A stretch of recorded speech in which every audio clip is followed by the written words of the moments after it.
Well, welcome. Good morning to everybody who's joining us on site and those who are joining us online this morning.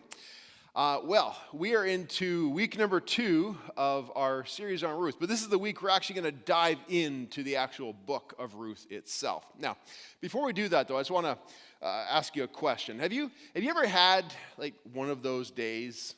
And I know we all have, haven't we? One of those days where it feels like absolutely nothing is going right.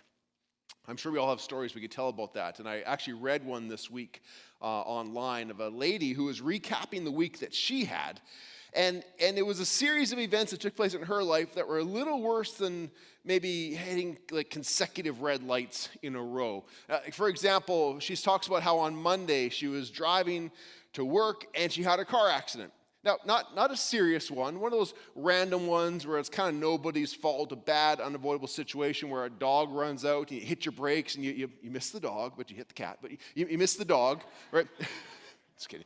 You miss the dog and you slam on your brakes, but the person behind you, they couldn't stop in time. There's just a little tap. Not enough to cause permanent, serious damage to your vehicle, but enough to wreck your day. And then she drives home and has a bit of an off day because of that. And then on Tuesday, a big storm comes through her town, and she says that this wind blew over a tree on top of her car. And the little tap on the bumper is now a crease through the hood and the roof. And her insurance company calls it an act of God. And so they're not sure about how coverage is going to work for this now. Anyways, by Friday, things are not going great in her life, and the stress is built up to the point where she gets into an argument with her boyfriend, and he breaks up, he dumps her on Friday because of all the stress. Now, she's a little less faultless in this case, but come on, her life has been pretty rough this week for that to happen. Maybe you've had a series of events take place in your life too, where it feels like maybe you're kind of living a country music song, right? You know what happens when you play a country music song backwards? You get your house back, you get your wife back, get your dog back, and your truck starts. You just got to play backwards if things aren't going great, right? Now, you probably haven't had a week as bad as this particular lady's was, but at some point we've all had these hardships, these trials. And when they happen, like this lady in this post that I'm sharing with you this morning, it led her to ask some honest questions. She was asking some honest questions, kind of rhetorical questions in the online post, because you do not want to seek the wisdom of the online media. But she was asking some of these rhetorical questions, things like, are all of these just random events? Is someone or something out there trying to punish me? Or maybe there's a purpose behind all this. So she was reflecting back. These are the questions she was asking. Now, as people of faith, we'll ask similar questions when we have these series of events that happen in our lives. We'll ask them more along the lines of, why would God allow that to happen to me? Is he punishing me for something that I've done? Is he trying to teach me something? We'll ask these types of questions when we have one of those days or one of those weeks. But regardless of the cause, we know that it leads to this very real moment of strife and struggle and stress and sorrow at times. And that can be so overwhelming to us that it comes to a point where we start to raise a questioning fist at God, which is actually reminiscent of many of the Psalms that we read in Scripture. Why are you against me, God? How much more of this do I have to endure, God? Where are you, God? It's the nature of some of these questions that get asked at times. Now, that's what we call lamenting. Have you ever heard that word lamenting? That's what we call lamenting, these honest expressions of grief that happen in these moments. And so today I want to introduce you to a lady named Naomi, who goes through a very serious series of losses in her life, and it leads her to lament, to express her sorrow towards God. But as she laments, she doesn't just stop at lamenting, she actually allows the lamenting to turn into bitterness. And as she gets bitter, she begins to lose hope. And that loss of hope actually blinds her to seeing God's work around her and for her in her life. So here's what I want us to understand today. All of us will experience moments of strife.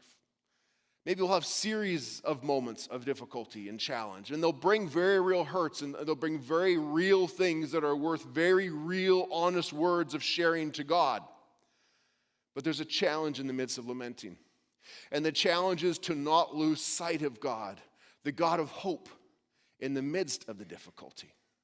So let's have a look at this part of the story as we dive into the book of Ruth, beginning in chapter 1. If you want to follow along, you can find this in your Pew Bibles on page 210, or if you have the sermon notes open through the Pew portal, you'll find all the scriptures in there. And as you turn to Ruth chapter 1 and verse 1, we'll see that all of this that I've just described is kind of played out in the life of Naomi as we're introduced to her and her family. And these first few verses kind of really set the stage for the time and the place and the people and the tension of what's to come in the chapters that follow. And we read this in the opening verses. It says, "In the days when judges ruled, there was a famine in the land." It's in the land of Judah. "And so a man from Bethlehem in Judah, together with his wife and 2 sons, went to live for a while in the country of Moab. The man's name was Elimelech, the wife's name was Naomi, and the names of their 2 sons were Mahlon and Chilion. They were Ephraimites from Bethlehem in Judah, and they went to Moab and lived there." Now, this is taking place before the time of kings, before King David and King Solomon and King Saul. This is taking place before that, before the monarchy, in a time referred to as the days of the judges. And the book immediately before the book of Ruth is the book of Judges, this time when Israel was in the promised land. And it takes place kind of between when Joshua brought them into the promised land up until the monarchy takes place with King Saul. That period in between is this time of the judges, which is a time of God-risen up leaders who would defend and lead the nation of Israel. But if you read the book of Judges, you also find that it's a very dark and bloody time. A lot of battling and a lot of moral depravity was taking place. And the very final verse in the book of Judges really summarizes the setting in which the story of Ruth takes place. The very final words in the book of Judges says, "In those days, Israel had no king. Everyone just did as they saw fit." And so as this famine descends upon Judah, Elimelech decides he's going to do what he wants, what he sees as fit. And he picks up and he moves his family from Bethlehem in Judah to the region of Moab. Now, if Moab had a Facebook page, you'd see under relationship status with Israel where you'd find the words, "It's complicated." Okay, because between Israel and Moab, they have a long history that's very complicated. You see, there are times when they were at war with each other, just bitter war with each other. There's also times when they had moments of peace, and they got along. But it were constantly thorns in each other's sides. We see this from the very beginning of when Israel comes out of the Exodus. As Israel starts to move towards the promised land, Moab hears about all of the great success they're having in taking over these other nations and lands, and they're scared of them. And so Moab are the ones who hire the diviner Balaam to come curse the nation of Israel. "I will curse them, and then they will be defeated through that." Numbers 22, we read about that.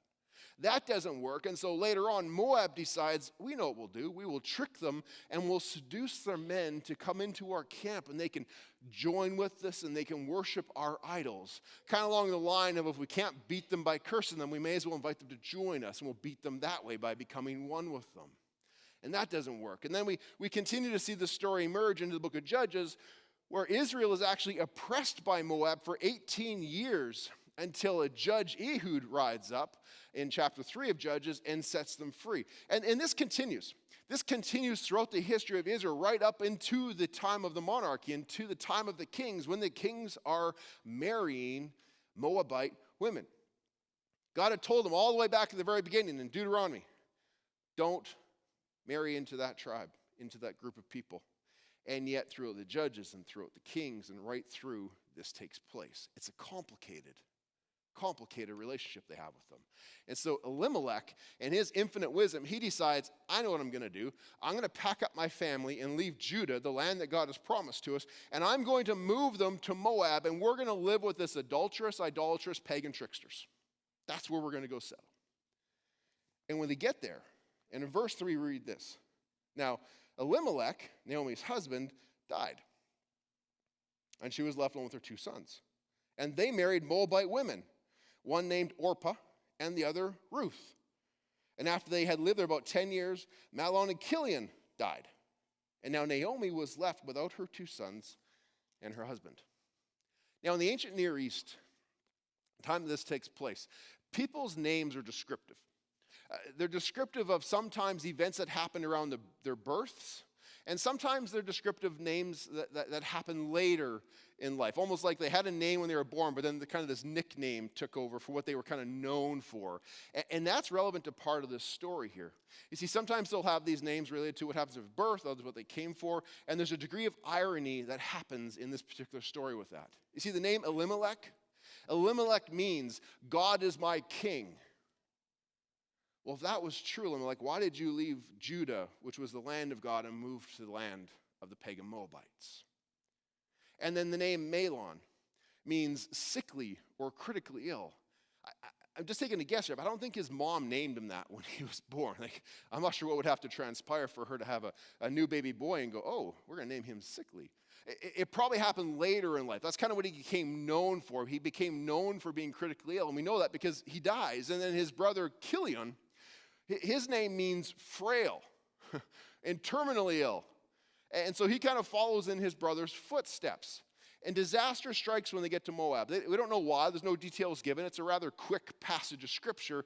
But Elimelech dies, followed quickly on the heels by sickly and frail.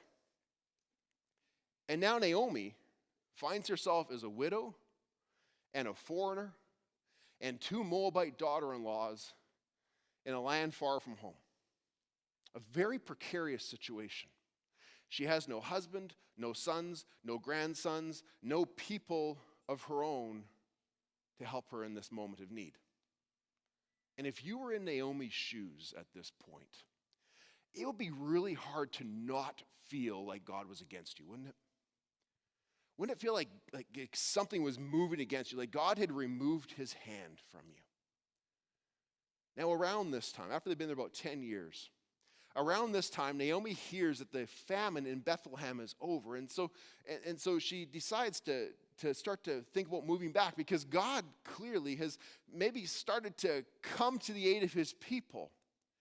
And so while she's still mourning her sons and her husband, she gives thought to this return. She felt like there's no hope left in Moab. There's maybe a shred of hope in Judah. And so she sets off with her daughter-in-laws. But as they're traveling back to Bethlehem, she kind of quickly realizes that while this return potentially is good for her, not so great for them. And so we read this beginning in verse 8. Naomi then says to her 2 daughter-in-laws, you know what? You should go back. Go back, each of you, to your mother's homes. And may the Lord show you kindness as you have shown kindness to me, to your dead husbands, and to me. And may the Lord grant each of you that you find rest in the home of another husband. Then she kissed them goodbye, and they wept aloud. But then they said to Naomi, we will go back with you to your people. See, their willingness to go to Judah with Naomi speaks of their love and their commitment that they had for Naomi. And she blesses them, and she thanks them for all that they've done for her, for their commitment to her. But that she tries to release them from this cultural bond. You see, there's this cultural expectation that they were now part of Naomi's family because they had married into that family. And so these 3 women were now kind of covenanted together. And they needed to go back to Bethlehem with her. And Naomi is saying, no. Don't have a loyalty to your mother-in-law. I release you from that. Go have a loyalty to your mother again. And says, you have been so kind to me. And this loving kindness is hard for them to get past, though, because they think to themselves, well, how could we ever leave Naomi alone in all that she's going through? And their hearts say, no, we have to continue with her. But Naomi continues to argue, and her logic is pretty sound. The logic she comes up with is pretty hard to argue with. And in verse 11, she'll say, look, ladies, I appreciate you want to come with me, that your hearts are in the right place, but I don't have any more sons. I don't have any more sons for you to marry. I can't possibly provide a husband for you. And even if I thought there was still hope and that maybe I would have a husband one day and maybe I'd have more sons eventually, are you really going to wait? Are you really going to wait for them to grow up? Ladies, Ruth, Orpah, go home. Do not stay with me. If you stay with me, you will live out your lives alone and childless because of me. And then she adds this final point in verse 13, where she not only reveals the condition of her situation, but she reveals the condition of her heart. when she says, "It is more bitter for me than it is for you, because the Lord's hand has turned against me." Now, Orpah and Ruth can see and they can feel and they can just really get a sense of Naomi's hurt. But they love her. They want to help her. But man, Naomi has a good point. That's hard to argue with. There really is a slim chance of us finding husbands in Judah. And that was so critical for these ladies. In this time and culture, a single woman was left at the mercy of the community in which she belonged to provide for her, to protect her, to even give her what that culture would consider a purpose in life of being a mother. And going to Judah, there's like this slim chance that these Israelite men would be interested in a Moabite woman. And besides, things aren't going very well for Naomi, are they? Maybe she is being punished. Maybe God's hand is against her. Maybe she's right, and we could end up as collateral damage to what's taking place. So while their hearts are for her, she brings up a pretty good point. And so Orpah decides to go back. She decides, and she's not wrong for this, and she's not a bad person for making this decision. It was the sensible thing for her to do. She decides to go back to Moab, to her mother's house. But Ruth does the opposite. Ruth clings to Naomi. Instead of moving away from Naomi, she moves towards her. And in this beautiful, well-known, beloved passage, she makes this solemn pledge to Naomi and to God. Verse 16, it says, "But Ruth replied, 'Do not urge me to leave you. Do not tell me to go back from you. Where you go, I will go. And where you stay, I will stay. Your people will be my people, and your God will be my God. And where you die, I will die, and there I will be buried. May the Lord deal with me, be it ever so severely, if even death separates you from me.'" Now, part of the reason that there's such a power behind these words is in part because of the contrast they have between Ruth's decision and Orpah's. And again, Orpah's not wrong for going back. If we're honest, wouldn't most of us have gone back? That's what most of us would have decided. Say, no, I'm going back to where I know there's security, to where I know there's a good chance for a future, or I know I can get my feet under me again. Most of us would have taken that choice. But Orpah lacked something that Ruth had. See, Ruth had faith. Ruth takes a step of faith. A step of faith that denies Naomi's logic, but provides hope to the situation. See, Naomi had this. Naomi had good logic, but she had lost hope. Ruth fills the gaps with faith and brings hope to the situation. And so when Naomi sees Ruth's determination, she stops urging her to go back home, and they continue the journey towards Bethlehem.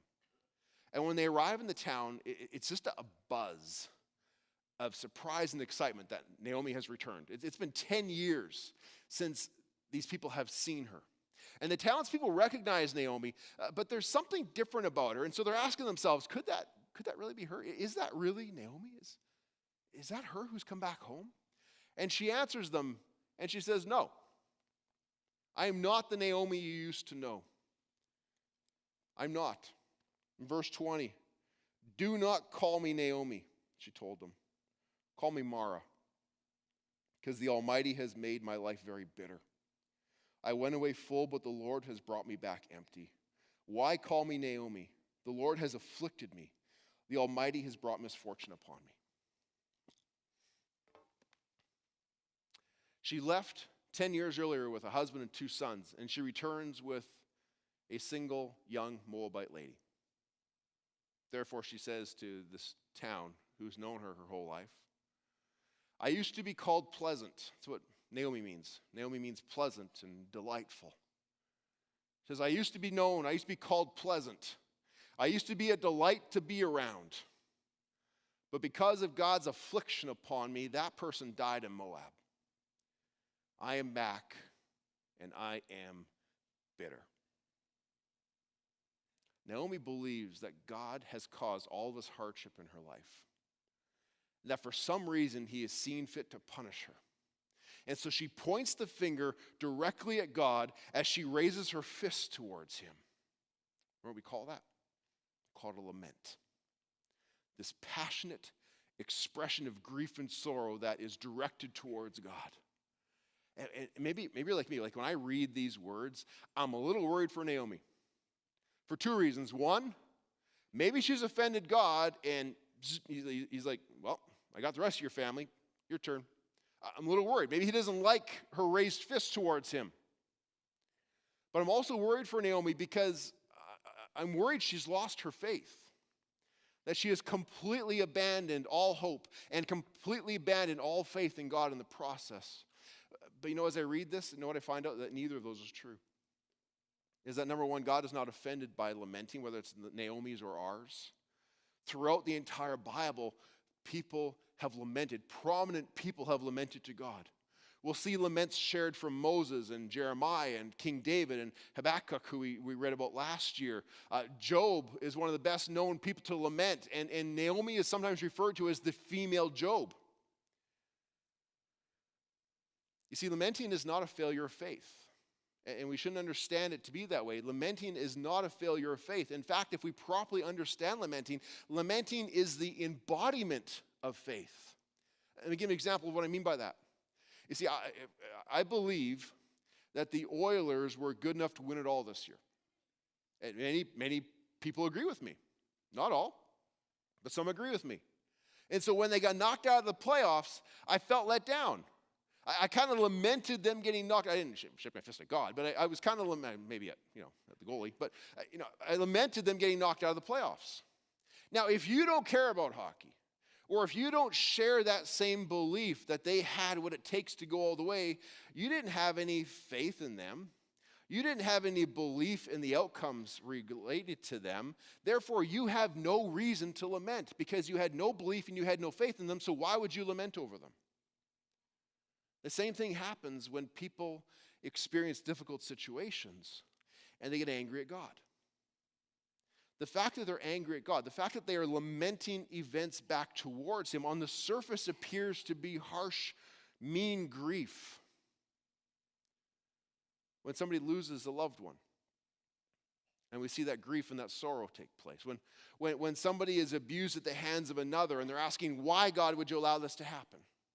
When a spouse betrays their spouse, and they wonder, where do I go from here? How could this take place? When we suffer endless depression and we see how many more days, Lord, where are you, God? When we lack employment opportunities and we wonder, what more could I do? Are you against me? Am I being punished? When these moments happen and we ask these questions of God, we ask these lamenting questions: how long? How could you allow it? How much more? Where are you? These are not questions that we have answers to in the moment. But they are evidence not only of hurt and grief, but they're evidence of the fact that we still have a belief in a God who is capable of more than we're experiencing. That our experience falls short of what we believe he's capable of. That is not an absence of belief. That is not an absence of faith. That is saying, God, I believe there's more for me. And I'm going to honestly express to you the gap that I feel between what I believe about you and who you are and the goodness and the presence that I long to feel again. Between that and where I am, I'm going to honestly express this gap that exists towards you. And when people come to me as a pastor and share their laments of these difficult times, I feel for them. And I want to just, like probably any of you would too, I just want to take it away. But I know I can't. But I'm encouraged when they lament. Not because I like hard words, but because when they lament, it means that they're still hanging on to that root of faith. They're still saying, God, I believe there's more available. I believe that if I reach out to you, if I cry out to you, I can experience more of you, God.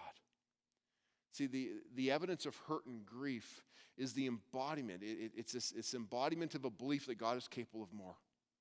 And it draws us towards him. Lamenting is not actually moving away from him. It can be a sense of moving towards him, seeking more of him. I want to experience more of your hesed, more of your loving kindness in this moment. I need you, God.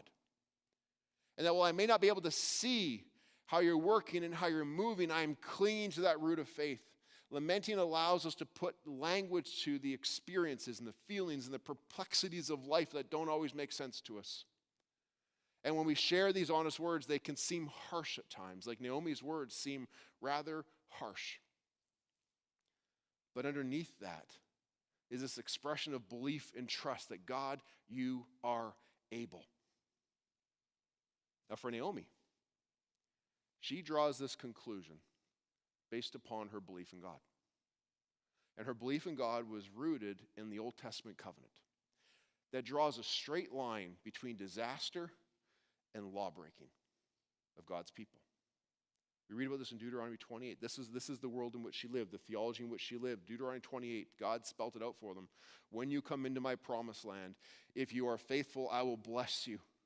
But when you come into my promised land, if you are unfaithful, you will experience famine, and you will experience sickness, you will experience infertility, you will experience death, are the curses that God talks about in Deuteronomy 28 for unfaithfulness. She's living in a time of judges, a time of moral depravity, a time of unfaithfulness. She's living this seemingly cursed life of famine and sickness and infertility and death. How could she not connect those lines? And this belief still exists today.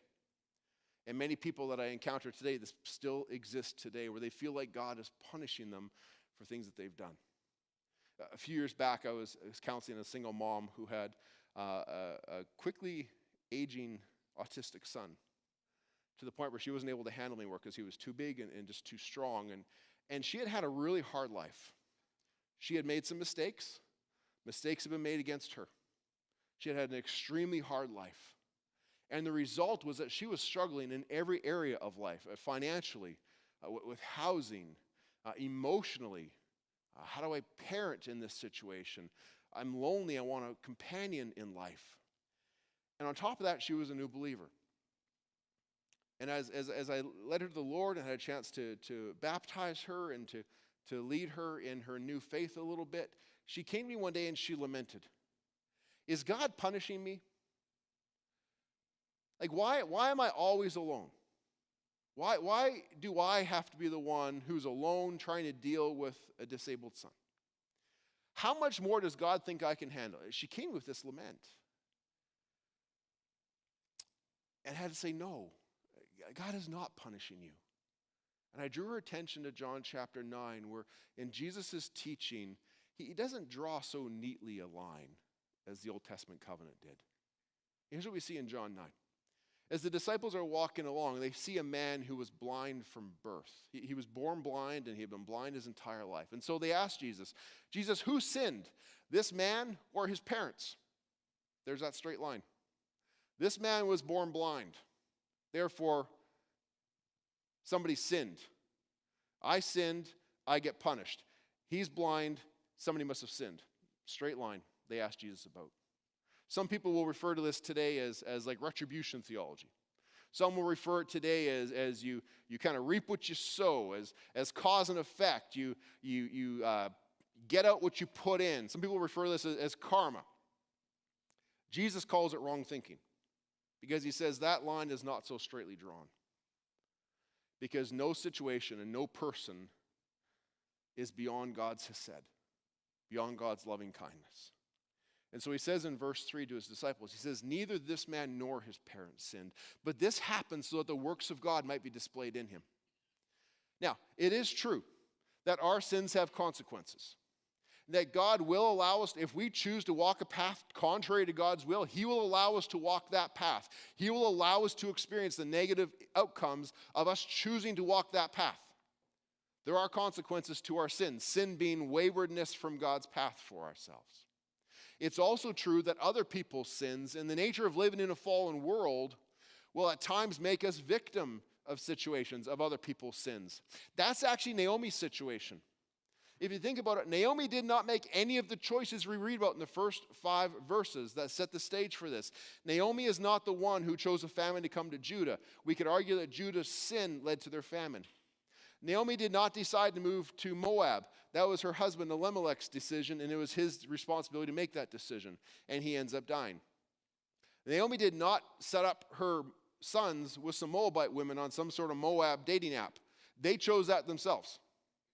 And they died childless. Naomi is a victim of other people's situations and sins. These were not her choices to make. That sometimes gives us an understanding of why she feels such bitterness. She didn't choose any of this, and yet she's living it. And other times, God will allow us to endure challenges because he is testing to refine and to grow us spiritually. That's kind of what Jesus is talking about in John 9 when he says the difficult things that God permits to happen in our lives are very often the very things through which we experience God. And don't miss that. That's a critical concept here, that the very things, the difficult things that God sometimes allows us to experience in life are the very things through which we will experience the loving kindness of God. Think about that within so many of our church ministries. That's the way it works. If you want to be a leader in our grief share ministry, to come alongside those who are enduring the loss of a loved one, you first have to have lost somebody and have navigated a season of death. If you want to help somebody going through a drug addiction, you need to first understand that and have recovered from it in order to help others. If you want to be a marriage mentor, you need to have a testimony of a struggling marriage that by the grace of God found healing. We find this in our own character as we grow as Christian character. If you want to learn self-control, you need to go through temptation. If you want to learn patience, you need to learn how to delay things. If you want to learn compassion, you need to encounter some hardship. If you want to know what redemption is, it's not possible without sacrifice. And when we experience these difficult moments, it will draw us to lamenting,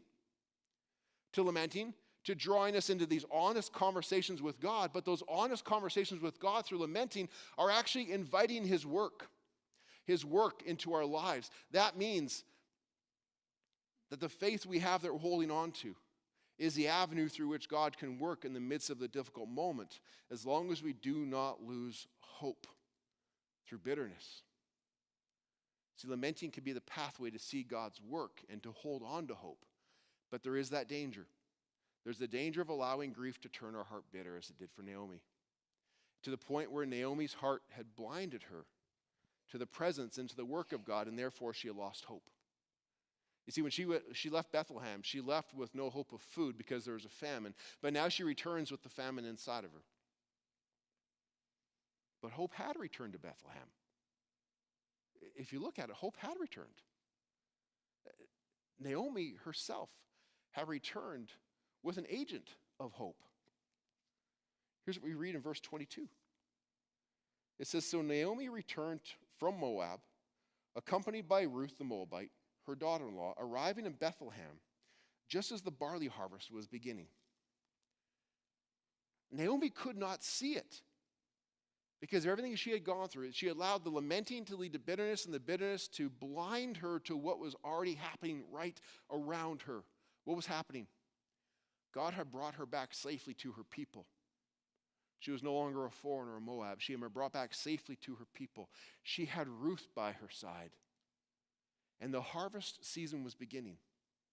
And in the chapters that follow, we will see that this is what God will continue to work through. He will continue to work through the people that Naomi's been brought back into. Ruth, who has been brought alongside of her as an agent of hope, and the harvest that is starting in her life. Naomi may not have lost her belief in God, but she did lose hope because she had lost sight of God. See, when times are hard and we bring our laments to God, we can have confidence that he knows, that he cares, and we can experience his said. But allow that to not draw us further away from God. Allow those moments to draw us closer to God, not apart from him in bitterness. So Naomi is a bit of an example of a negative way that lamenting a difficult season of life can draw us away from God.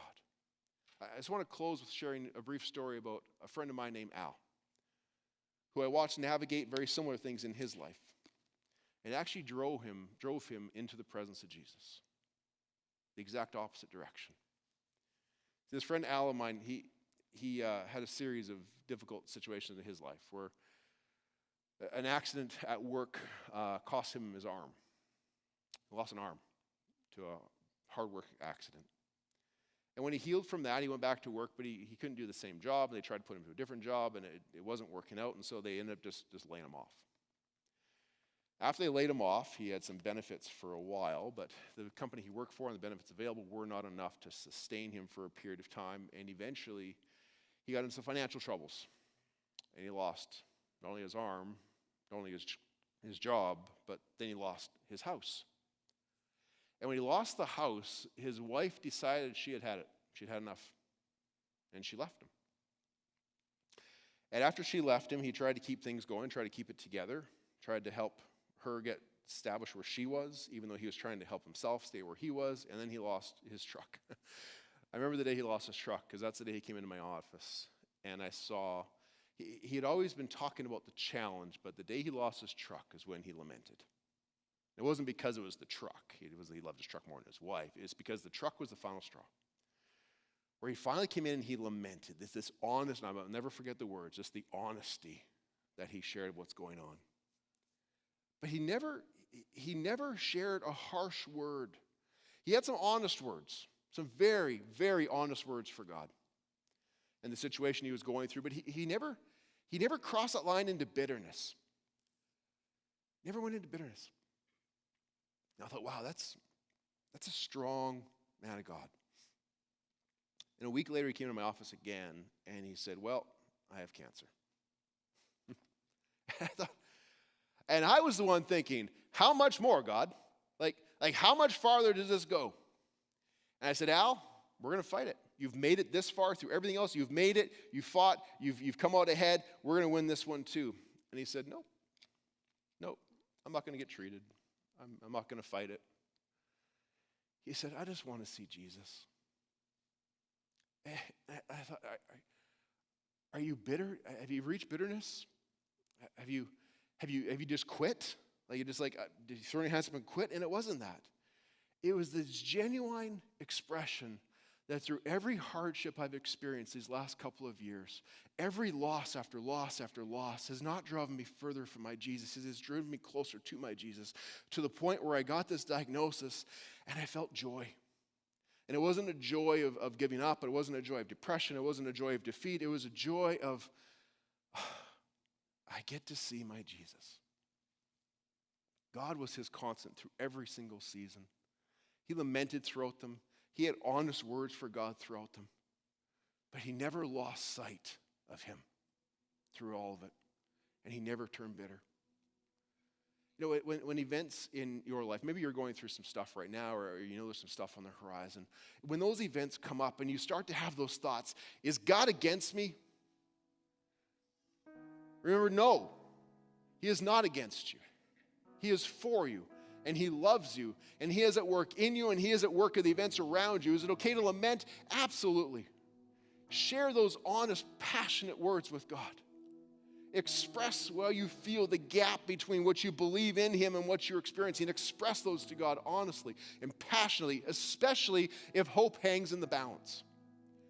Cry out to God, but do not lose sight of him. Like Ruth, instead, move towards him. Move towards him.